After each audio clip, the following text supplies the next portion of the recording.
Previously on the British Broadcasting Century. The 6-week-old BBC now has 4 plucky stations. Yes, the Geordies have joined the Cockneys, the Brummies and the Mancunians. Except 5NO Newcastle has had a few teething troubles. No one there's run a radio station before, so on Christmas Eve 1922, their first broadcast is from the back of a lorry in a stable yard. But fear not, with Christmas behind us, head office are on the case.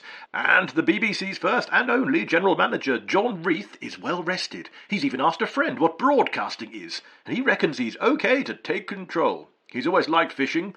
That's what broadcasting is, isn't it? He doesn't have a clue, to be honest.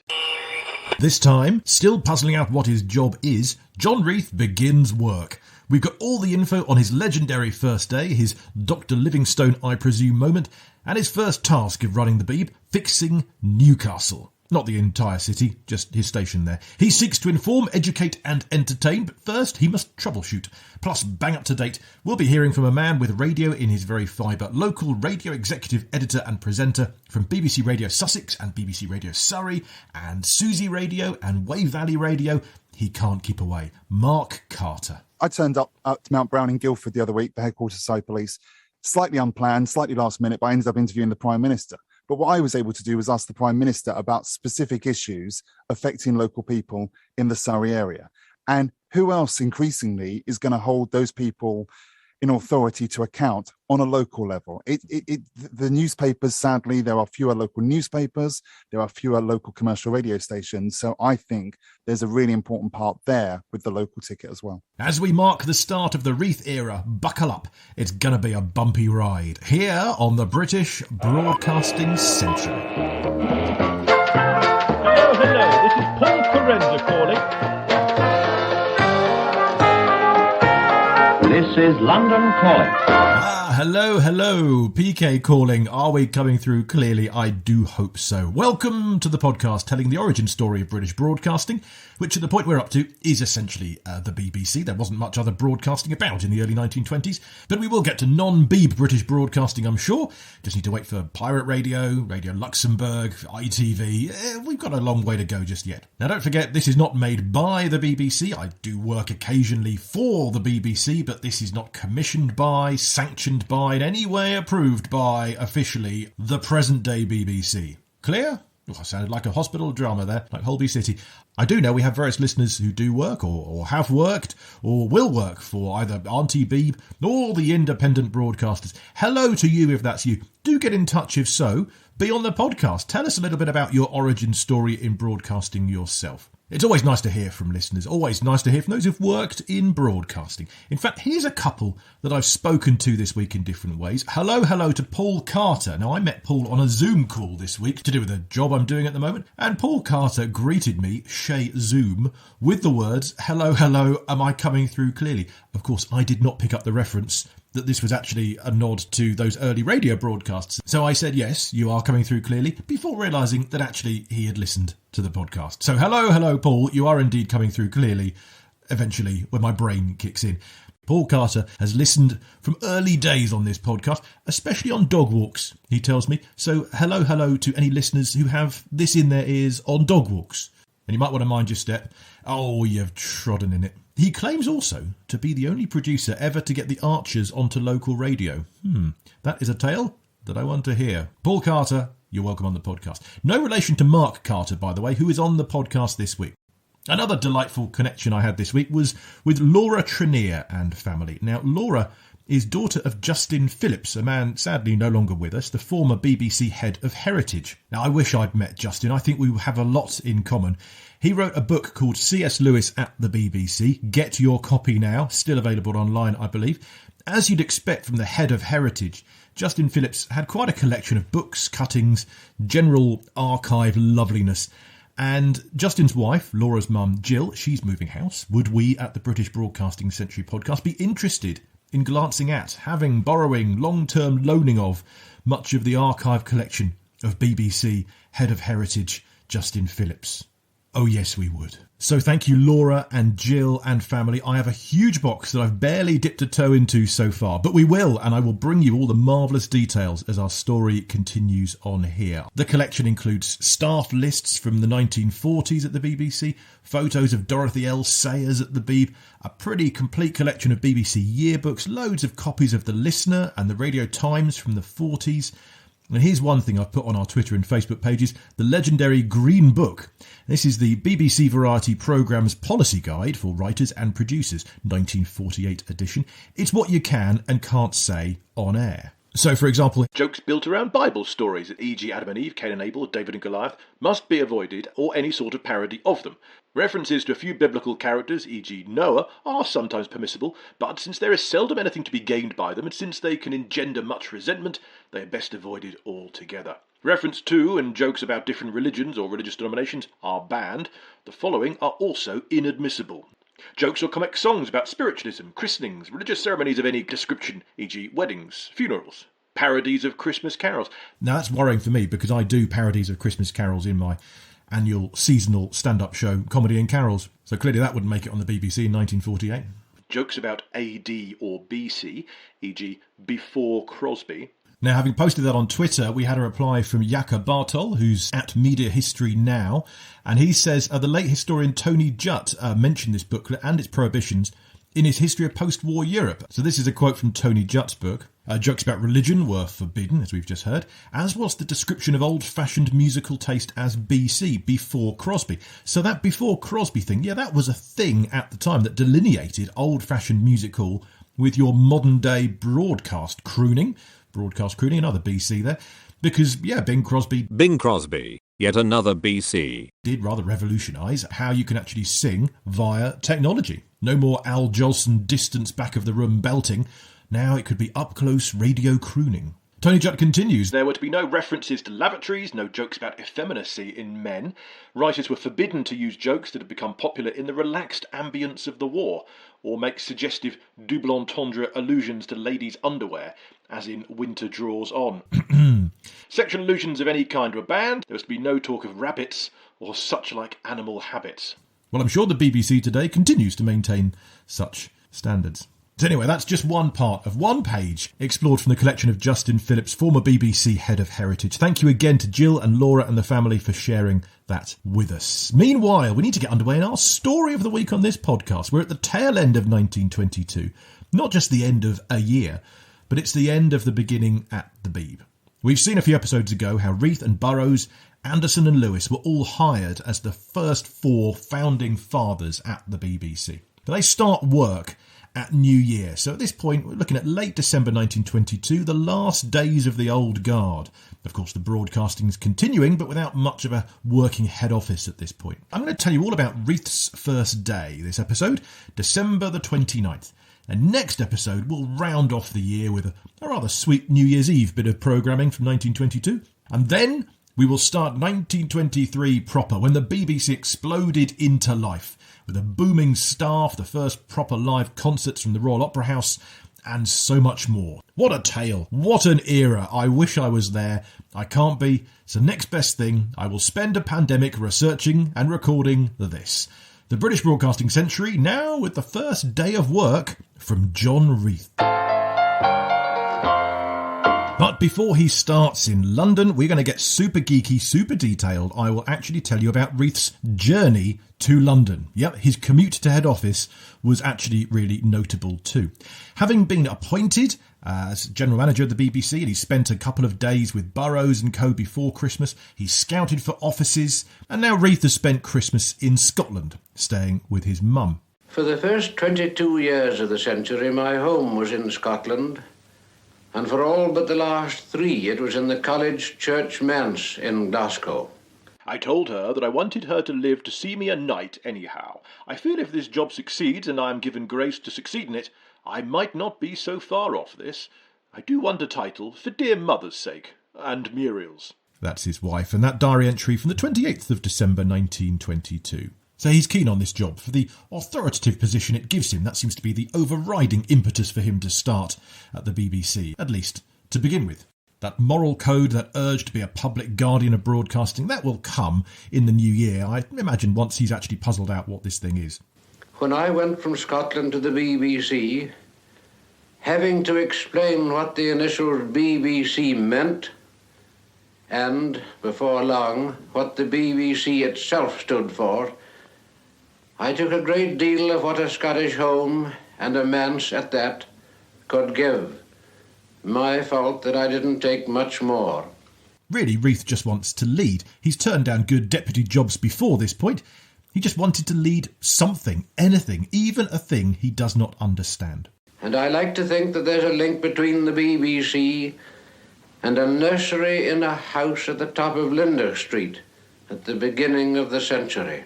Here's a snapshot of what Reith would have been completely unaware was on that Christmas on each of the BBC's stations. Well, we told you all about the London Christmas last time, but from Boxing Day you would hear more from the brand new 2LO Orchestra, a triumphant Boxing Day Peter Pan, Uncle Jeff and Uncle Arthur holding the fort, rewarded with many gifts from listeners. Demand for radio sits outstripped supply. The radio boom was booming. Meanwhile in Birmingham, Percy Edgar gives his Dickens, artists don't turn up because it's Christmas. There's a call out on air, so Frederick Warrender turns up with his pianist. In Manchester, there are Christmas stories for the kiddies, then grown-ups have Handel's Messiah and ghost stories. And in Newcastle, the new kid on the block, there's a Hawaiian band. Then, of course, there's 2MT Writtle with Peter Eckersley. They've had the week off for Christmas. That's not a BBC station, but of course they've done the groundwork earlier in the year, set British broadcasting going. And at this point, Peter Eckersley is there pondering whether he should keep going in this Marconi station out there in a field in Essex, now that proper broadcasting has begun and the big boss John Reith is on his way to start work. Any day now, Peter Eckersley will go and visit John Reith to puzzle out what to do with Writtle, but we'll have that on a future episode.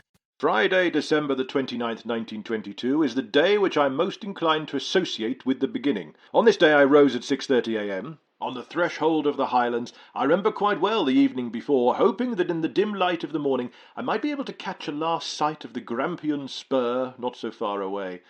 It was dark and cold. It was a nice house which I was leaving behind, and to those considerations were added a good deal of uncertainty as to that to which I was going, and as to how things generally were going to work out. Reith says, "Bye, Mum, I'll come back when I'm knighted," and he leaves Dunardock for London, raring to start work the next day. It's a Saturday, but he wanted to get in before his small staff turns up after the weekend. Also, I was not even going direct to London. Arthur Burrows had sent me a telegram asking if I would go via Newcastle and see some of the preliminary arrangements there and interview the suggested station director. Burrows has asked John Reith, his boss, to make a stopover en route to Magnet House, to get off the train at Newcastle and check in on the baby station, 5NO. We talked about their launch last time, having a few teething troubles, so at this point it's only 5 days old. It's the first BBC station to be built from scratch.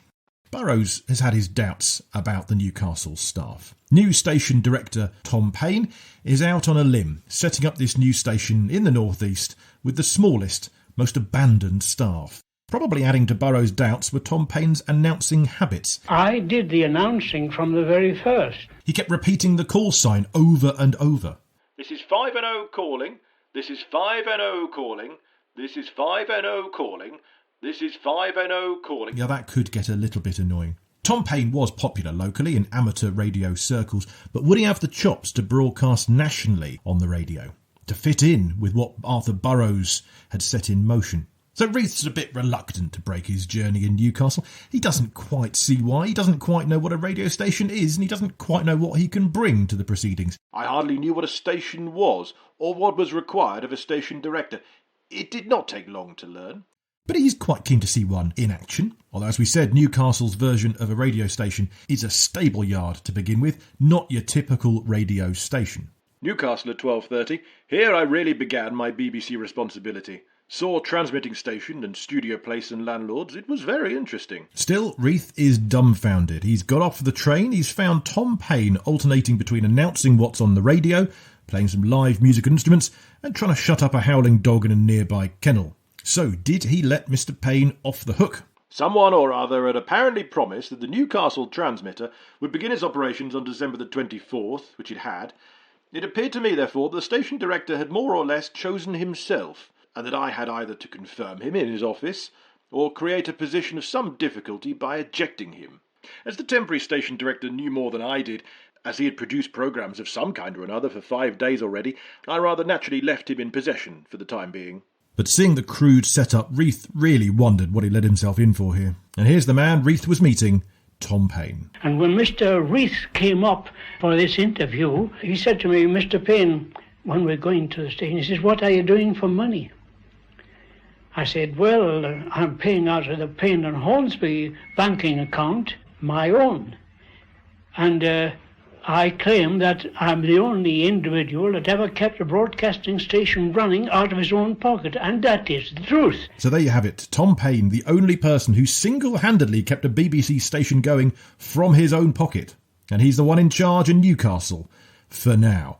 More in about 10 episodes' time of how he didn't last too long there, to be replaced by a superbly popular station boss in Newcastle, but that's all yet to come. As for the tech setup in Newcastle, that does not improve too quickly. Reith will be shocked in the new year of 1923 to discover that their control room in Newcastle is in fact a standard public phone box installed in the middle of the studio. Forget the engineer through the glass. This was an engineer in the glass, in a glass box, closed in from before the programme started until after it finished. No ventilation, no seat, no dignity. Now, come January, Reith would personally seek new premises for those provincial stations that were lacking. It would just take some time. Away at 4:28, London at 10:10, bed at 12. For now, though, on December the 29th, 1922, Reith leaves Newcastle after a stopover of less than 4 hours, and he continues to London.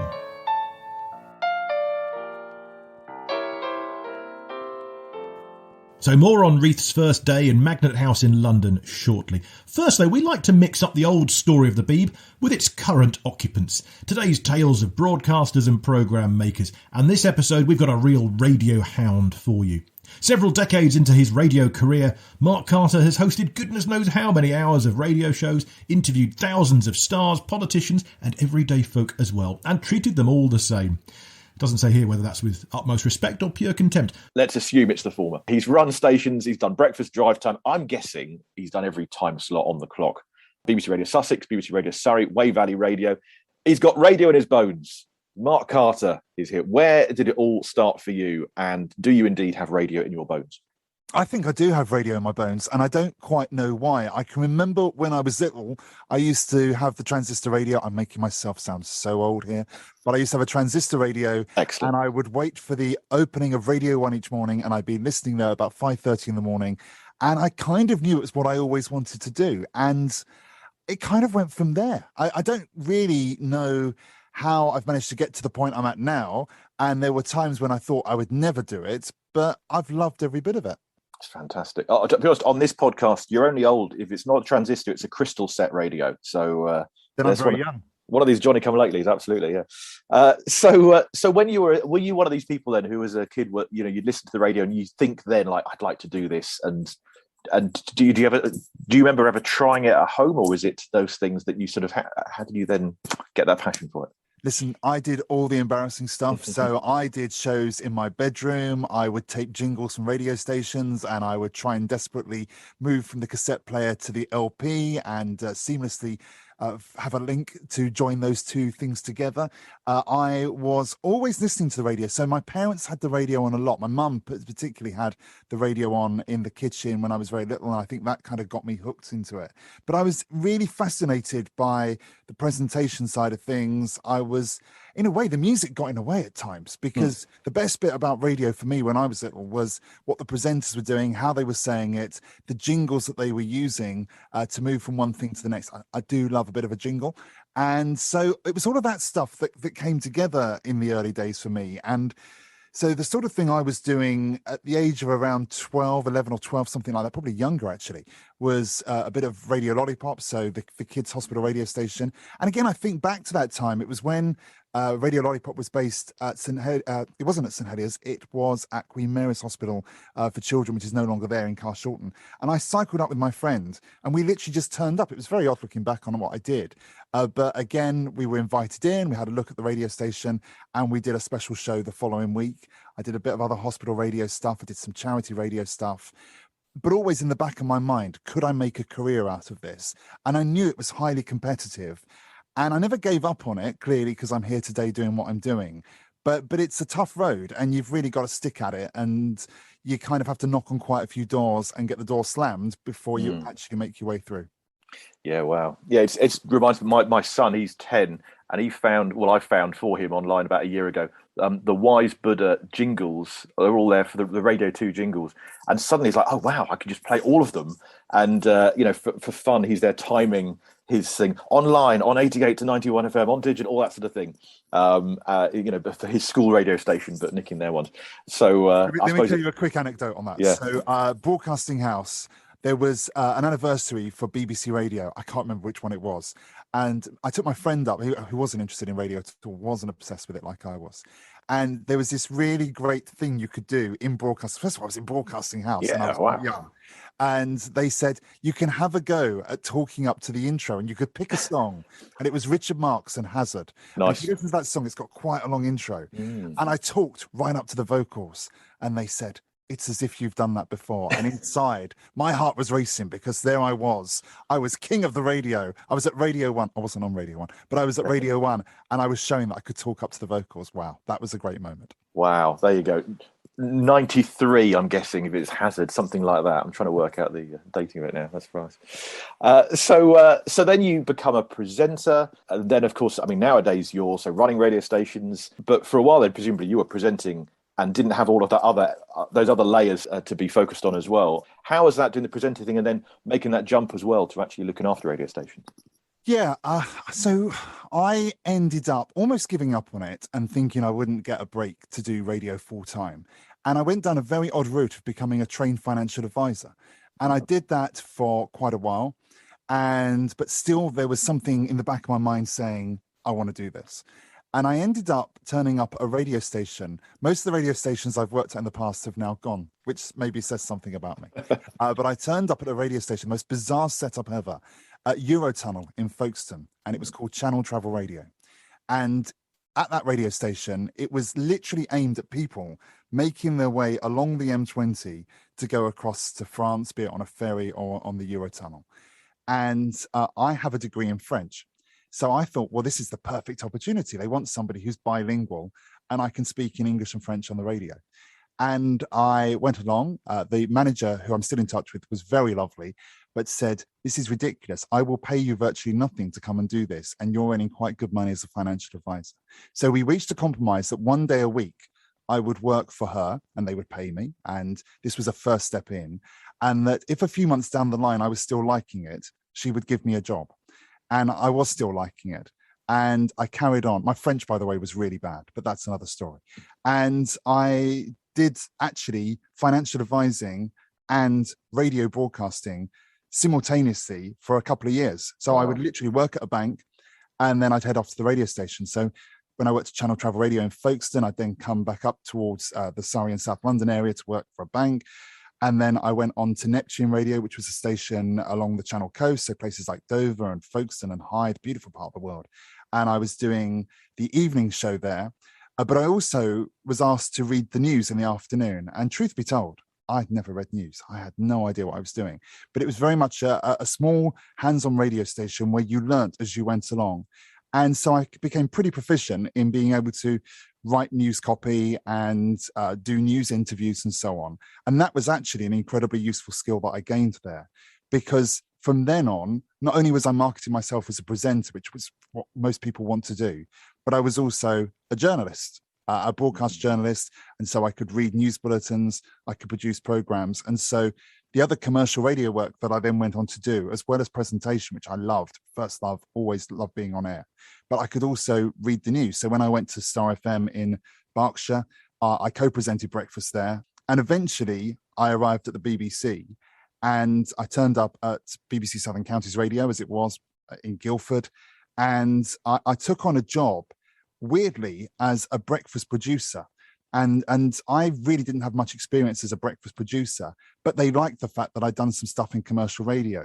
And you can see that I'm getting this pattern of having done a bit of everything in my career. And sooner or later, then that led to an opportunity for what was then called head of programs. I applied, I've got to tell you here, I was the rank outsider. But the boss at the time liked the fact that I brought with me lots of different skills and experiences from commercial radio, as well as what I'd done in the BBC. And the rest is history. So I was head of programmes, I was a news editor at the BBC, then I was the assistant editor, and now I've got this very grandiose title of executive editor. So I look across Sussex and Surrey in terms of the BBC.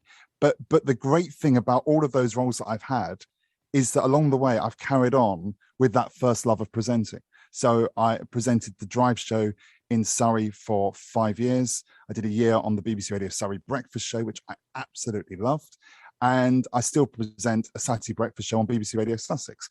And so, yeah, every step of the way, I've kept my hand in with the first love, but it's brilliant. I genuinely love leading a team, because I'm now watching lots of people progress in their careers, and I get a genuine buzz from that. More from Mark soon, but a century earlier, John Reith has arrived in London at 10:10 at night, bed at 12, slept off his train journey, and he's awoken ready for his first day at the BBC. I'm trying to keep in close touch with Christ in all I do, and I pray he may keep close to me. I have a great work to do. Of course, I had a good many problems to decide, the chief being for whose benefit and how to get the greatest benefit, but that's another matter altogether. Introducing what's next, here's the first Birmingham boss, Percy Edgar. At 9 o'clock in the morning of December the 30th, 1922, a very tall Scotsman walked into the BBC doorway in London. Oh, it's a momentous moment. Like all moments are, all momentous moments anyway.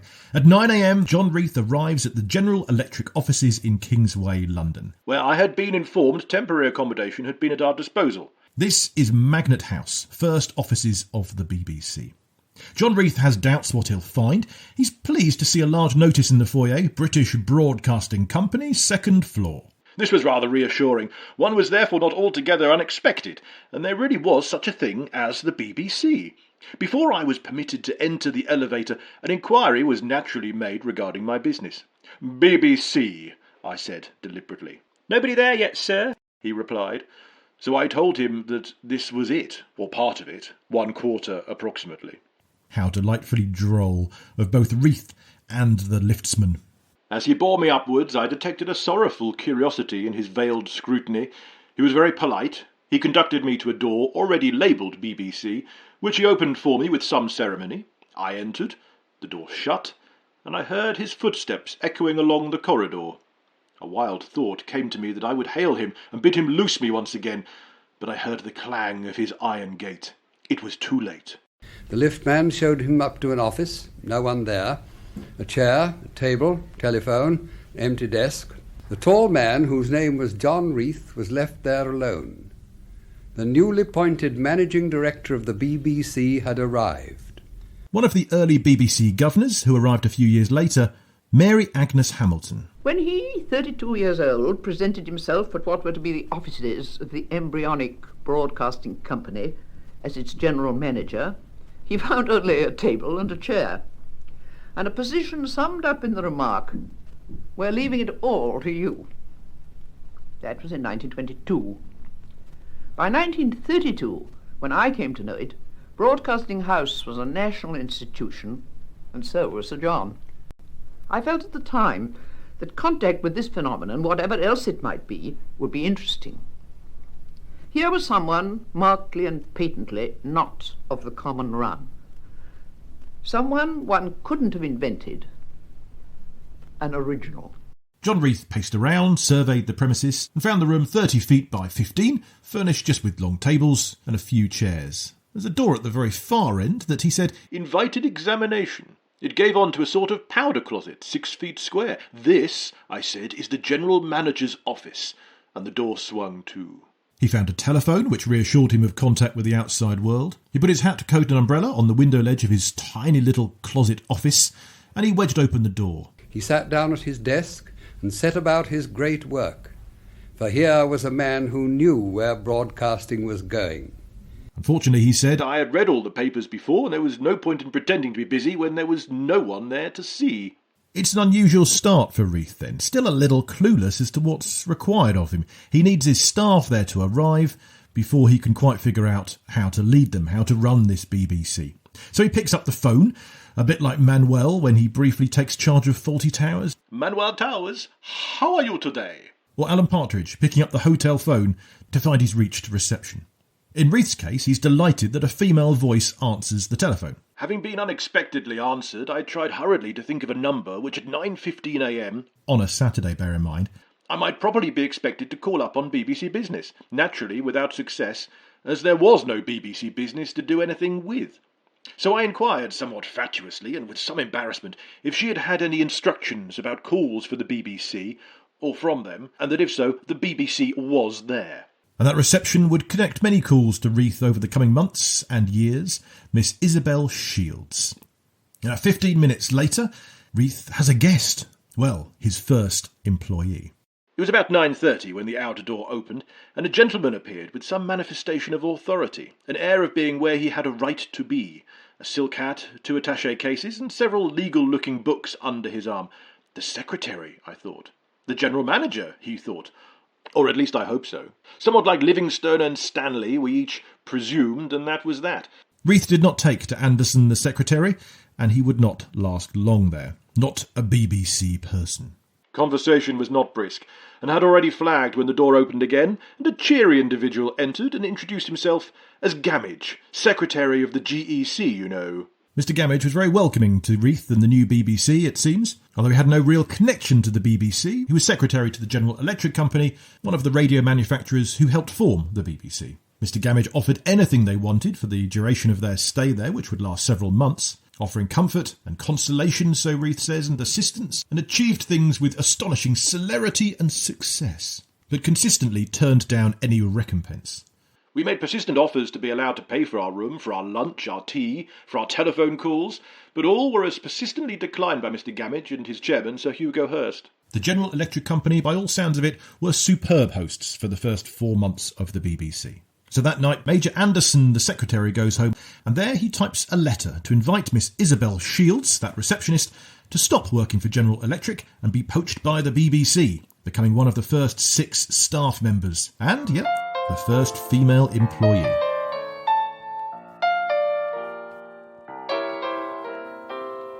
As for the closing days of 1922, then we'll find out more next time. Well, many employees later, many years later, many stations later, Mark Carter of BBC Radio Sussex and BBC Radio Surrey picks up his tale. I can't think of what else I would do, genuinely. I took a pay cut to go and do that first job full-time in radio because that was what I wanted to do. And so I have involvements now alongside my kind of main job with the BBC. I do work for community radio stations. So I'm involved with Wey Valley Radio and Susy Radio, which is another community station. And I pre-record programs for them each week.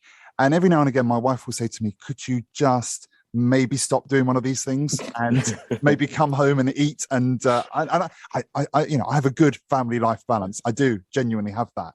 But I do pack a lot into the week. But I love doing it. And I just get a buzz from doing that. And so somewhere like Wey Valley Radio, weirdly, I was involved in the first Wey Valley before it kind of disappeared and was eaten up by a big conglomerate. And it's been such a joy to see that come back to life again in Alton and the North East Hampshire area. And I'm really proud to be involved with that. And I'm a director of Wey Valley Radio. And again, so we have board meetings. Honestly, I don't know anything about board meetings, but I go along to these meetings.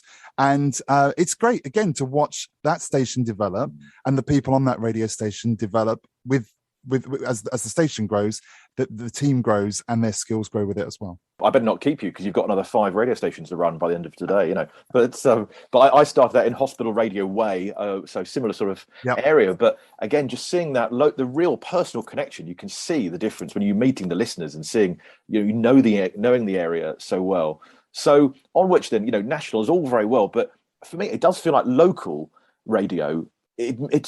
Radio matters so much more, I think, when it's local, and especially I know that many things that BBC Radio Sussex, BBC Radio Surrey have been doing make a difference campaigns, the Heroes Awards. Can you tell us a little bit about those sort of elements that local is really so important for radio, isn't it? Yeah, I think so, and I know that there are fewer commercial radio stations doing the local thing these days. So I think if ever there was an important part for BBC local radio and for community radio to play, it is now. And what we do in Sussex and Surrey, and it's replicated around the BBC local radio network, is we connect with communities. So we've run a brilliant campaign recently, which is an ongoing campaign called Make a Difference. And as the name suggests, it really does make a difference. It came up at the start of the COVID pandemic, and we were there pointing people in the direction of support when they needed it.